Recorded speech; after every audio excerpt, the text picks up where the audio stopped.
પુરસ્કારમાં ગુજરાતના 8 મહાનુભાવોને પણ પદ્મ એવોર્ડની જાહેરાત કરવામાં આવી છે। 8 અલગ અલગ ક્ષેત્ર અલગ અલગ મહાનુભાવોને પદ્મ એવોર્ડ આપવામાં આવશે। વિખ્યાત નૃત્યાંગના કુમુદિની લાખિયાને પદ્મભૂષણથી નવાજવામાં આવશે। આ ઉપરાંત પંકજ પટેલને મળશે પદ્મભૂષણ। આ ઉપરાંત ચંદ્રકાંત શેઠ, ચંદ્રકાંત સોમપુરા અને તુષાર શુક્લાને પણ આપવામાં આવશે પદ્મશ્રી એવોર્ડ। સુરેશ સોની, રતન પરિમુ અને લવજી પરમારને પણ પદ્મશ્રી એવોર્ડની જાહેરાત કરાઈ છે।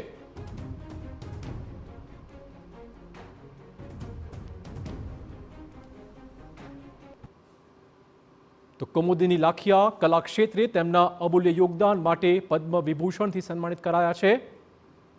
પદ્મભૂષણની વાત કરીએ તો વેપાર અને ઉદ્યોગ માટે પંકજભાઈ પટેલને વેપાર અને ઉદ્યોગ ક્ષેત્રે મહત્વપૂર્ણ યોગદાન માટે પદ્મભૂષણ આપવામાં આવશે।